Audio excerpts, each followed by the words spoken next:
Welcome to Whining and Dining with Jim White. It's the program devoted to introducing you to the people who create the flavors you love.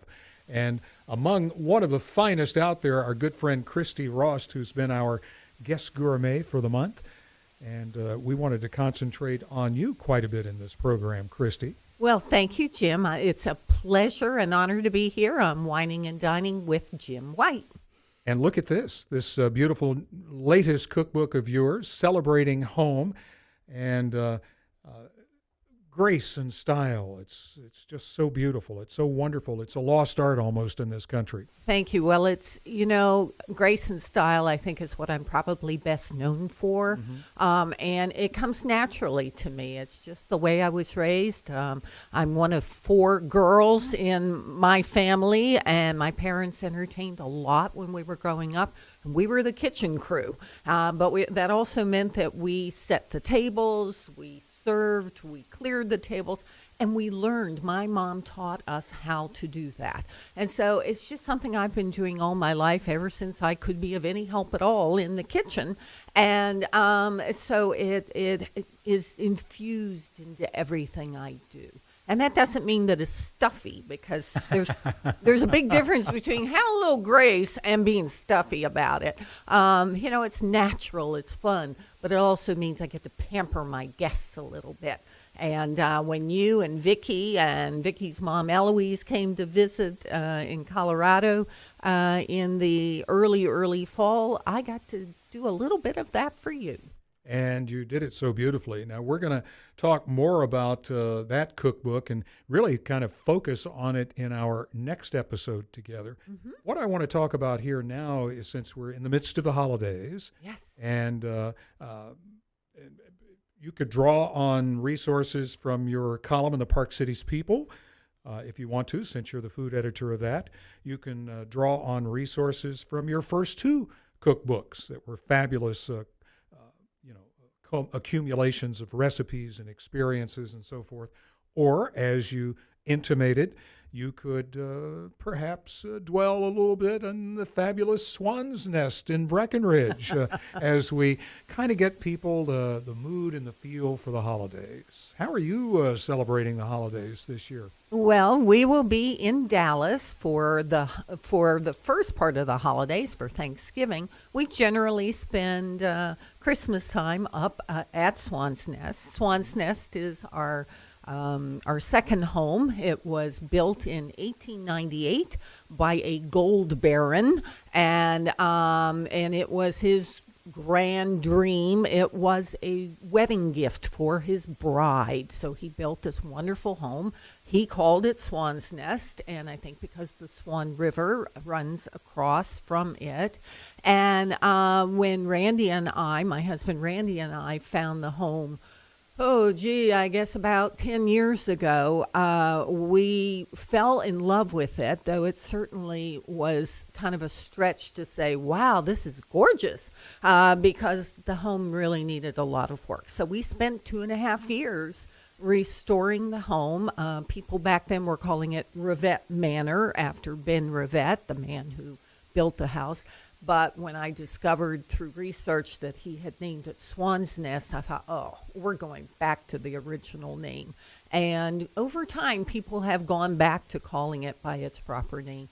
But the home it was meant for entertaining. It really was. It was meant for opening the doors and inviting people in, to friends, family, new friends, in for just a wonderful meal or time over a glass of wine and a few apps, just to reconnect. That house was built for that.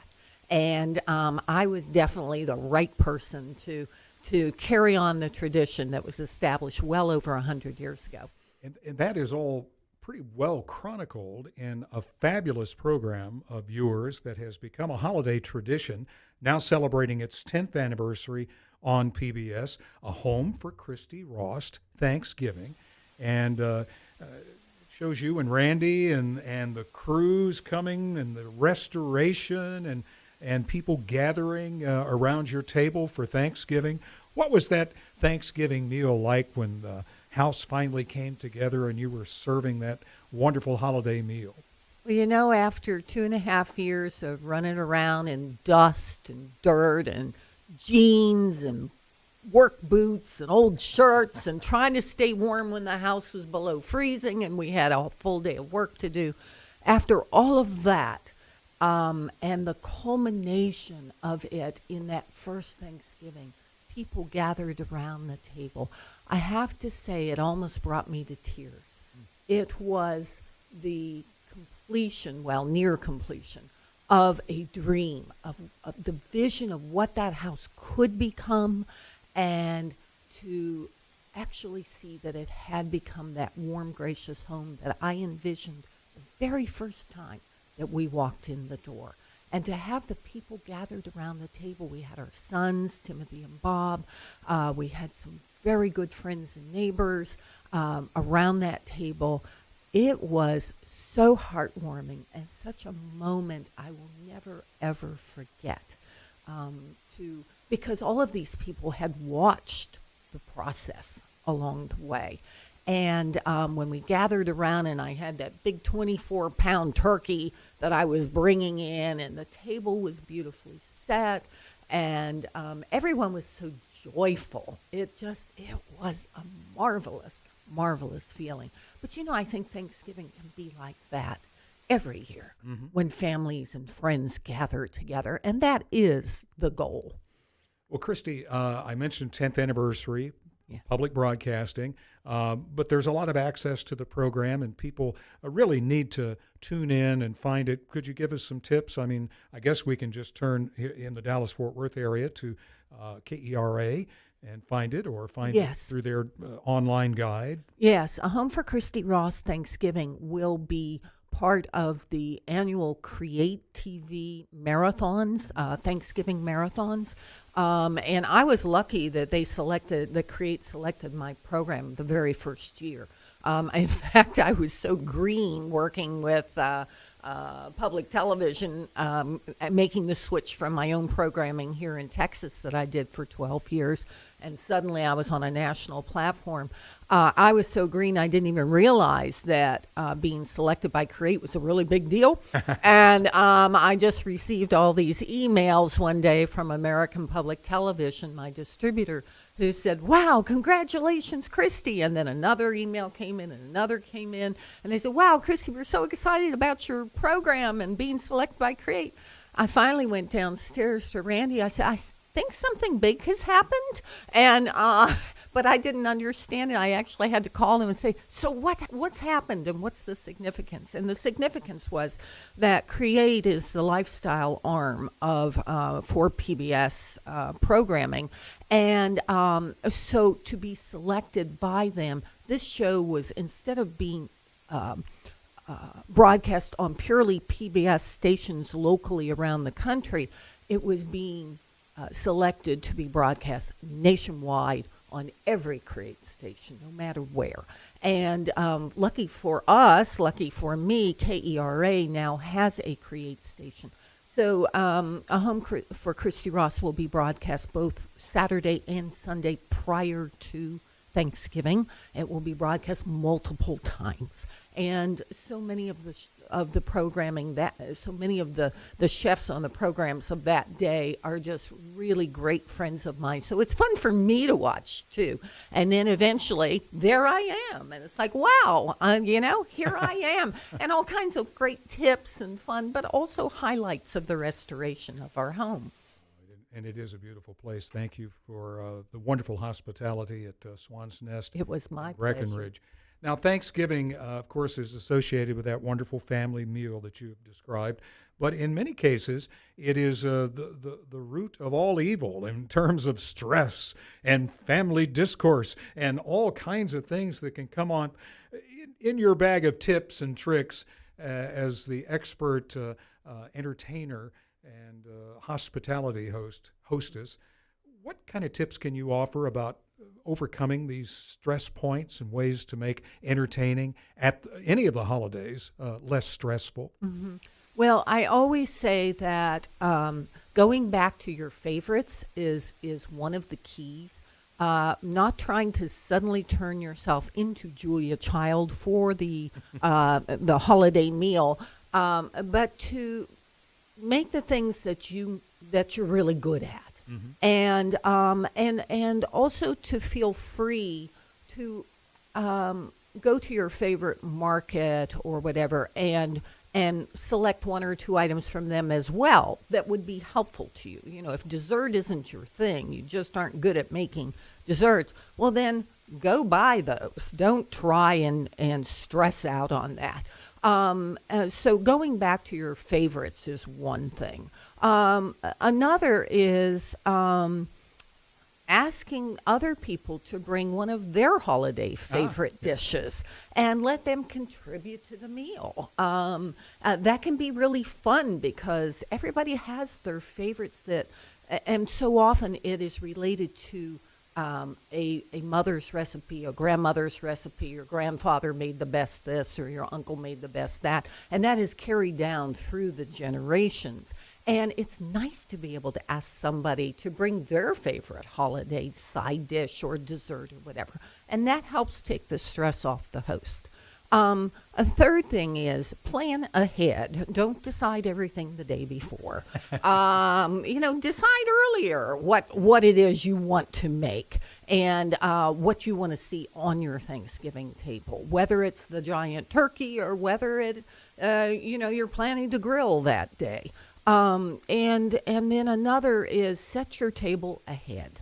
Whether you're using your best china or you're using paper plates, set it ahead because it helps to identify whether you have enough chairs, whether you have enough room at the table. Do you need to add an extra table to your table? And I've done that plenty of times where we've just taken a card table and just pushed it right up against, or taken a 6-foot table and pushed it right up against the dining table.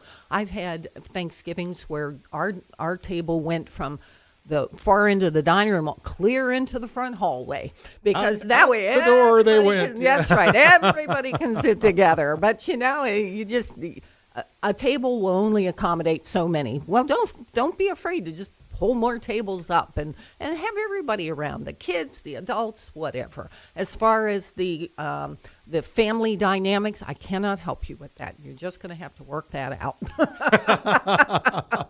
Just breathe, relax, have a good time, be thankful, be grateful. I think one of the problems is there may be too much alcohol involved in some of those pre-dinner situations where people are waiting for the food. Yes, yes. Well, it's always good to have some, and that brings up a really good point. It's always good to have some snacks there and not make everybody wait until the final, the grand moment when the turkey is finally done. But to have some substantial snacks there for people so that they have some options to handle a little bit of that alcohol. Soak up some of that alcohol. Yeah. Well, that's another good opportunity because besides being a wonderful cook, you're quite good at pairing food and wine together. Thanksgiving meals, because of the variety of foods and flavors, are pretty difficult for a lot of people. So talk a little bit about some of the best wine selections to maybe bridge all of those different flavors, or ways to, maybe progress through courses with different wines. Thank you. I learned quite some time ago from a wine expert. He was from South Africa. That a Gewürztraminer is actually a really nice pairing with turkey, and so I have served that a number of times with turkey. For those who really love a red wine, I find a Pinot Noir works very nicely because it's not so bold and heavy and all, and just smothers the flavor of the turkey. So I kind of go that direction. When you and I were last together up in Colorado at Swan's Nest, I served a Crémant, a wine from the Alsace region. It's a sparkling wine and all, and that actually would have been a nice pairing with a Thanksgiving meal as well. Those are kind of my favorite go-tos. So And good choices, good choices. thank you. So, put you on the spot. You're cooking all the time. Are you cooking a big family Thanksgiving meal this year? Of course. Of course. What's on your menu? What's on my table? Well, we will, of course, have the turkey, and I actually learned, on one of your prior shows, you had Steve DeShazo here. Thank El you, Centro. DeShazo, sorry, from El Centro Food Institute, and he was talking about his students and all. And I mentioned to him, I always learn things from students as well. Well, when we were doing the Thanksgiving show, the filming, I had several culinary students from the Summit County area of Colorado, from the Colorado Community College. And one of them really turned me around in terms of how I do my turkey. And I always had started it at a high temperature, but this is what he did, and this is now what I do. I prepare my bird early in the day and clean it out, of course, inside, and I put in my sage and celery and onion and all of that. But it's the outside of the bird that changed for me. I now brush it ever so lightly with olive oil. Okay. And then I sprinkle it very well with kosher salt and freshly ground pepper. And then I have the oven preset at 450 degrees. Okay. I stick the bird in the oven for about 30 minutes. Now, during that time, you're going to hear it sizzle and some little spits and spatters. So you're going to have to clean your oven afterwards. I'm very sorry about this. But anyway, and in that 30 minutes, that bird will really get brown. Mm-hmm. So brown. And perfect for taking a photograph. And then at that point, I pull the bird out. I cover it loosely with foil. In other words, I make a tent of foil, but sealing it well to seal in all of the moisture and juices that are going to happen. And then I turn the oven down to 350 degrees. I put the bird back in the oven, and I let it roast in there until it is ready. Let me ask you about basting. A lot of people, it doesn't sound like you have to worry about basting along the way. I baste the bird maybe twice. Oh, okay. But for me, the secret to a really tender, juicy turkey, where the white meat isn't dry but the dark meat is cooked through, is to seal in the moisture, so that you've got almost like a braising thing going on after a while, because the juices collect in the pan. You've got all that wonderful steaming going on, and that is what's going to keep the white meat tender and juicy while the dark meat gets cooked. I like this idea much better than one that I've tried last year, I think.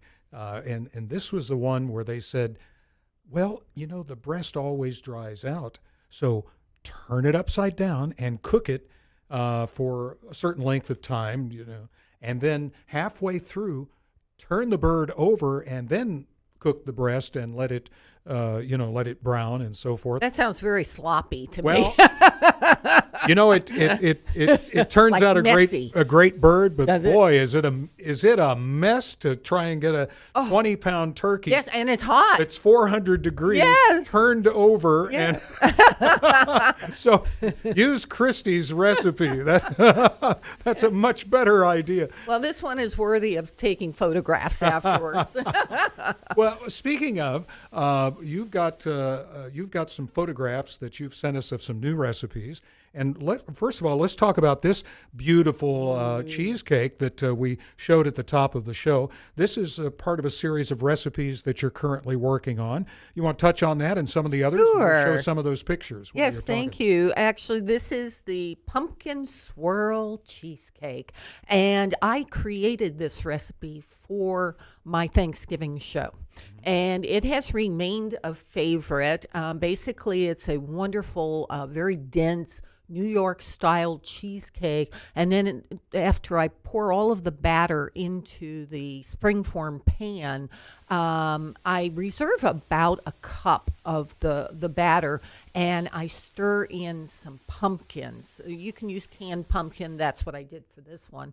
You can use fresh roasted pumpkin, whatever, and the spices. And you stir that in, and then you put dollops of it on top of the cheesecake and take a knife and just swirl it through gently through pretty. the cheesecake until you get this beautiful pattern on top. And of course, no two are ever the same. And it just kind of draws that pumpkin flavor into the cheesecake. It is just so yummy. And of course, we're sitting here, we can smell it. I need to have some. Oh, and I have everything you need so you can. So we will be partaking of this after the show. But I also, for that show, I had a beautiful roasted vegetable dish that I did with fresh rosemary and fresh thyme and all. I made cornbread because I love Southern cornbread dressing. And so I did cornbread and showed how to make the dressing.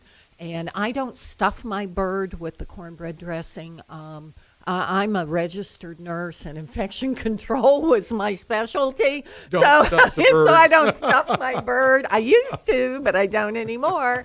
And I just put it into a big container and a big roasting pan, and put it in the oven during the final hour that the turkey is roasting, and it just comes out perfectly every time. And it's great because you can also make it ahead of time and freeze it, and before you even bake it, and then just pull it out on Thanksgiving morning. It's ready to put in the oven, and so that's a great time saver right there. And you can find these recipes on my website at ChristyRost.com.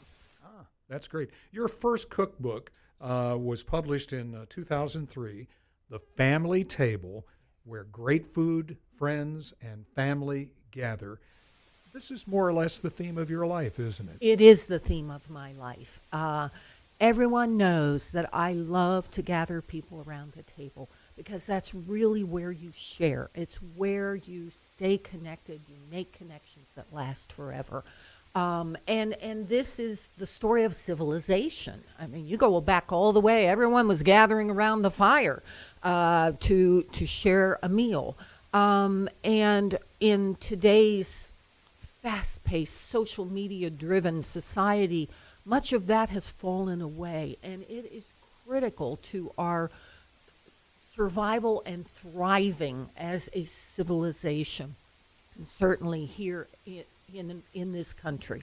There's nothing like gathering around the table. And I've always said it doesn't really matter what the food is. And as much as I love to cook and I love to create a beautiful holiday table and all that, it doesn't get down to the food. It gets down to the people gathered around that table who are sharing stories and sharing memories and sharing experiences, because in the end, that's what you're going to remember.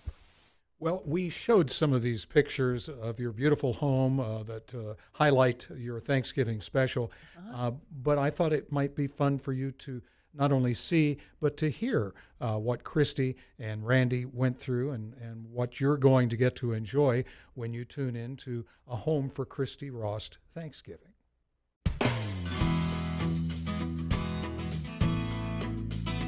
Thanksgiving, pretty much the same thing every year, right?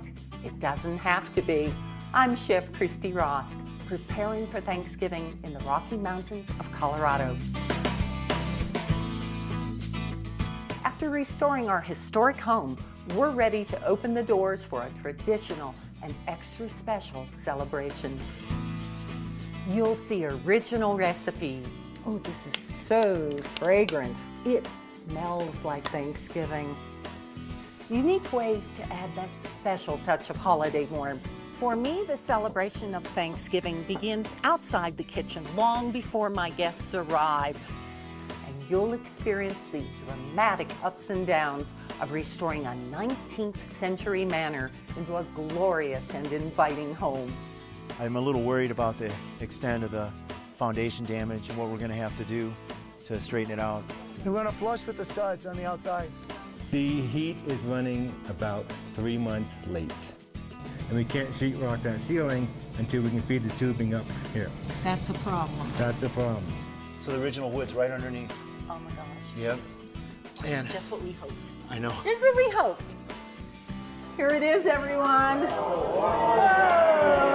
Happy Thanksgiving. I'm Christy Rost, at home for Thanksgiving.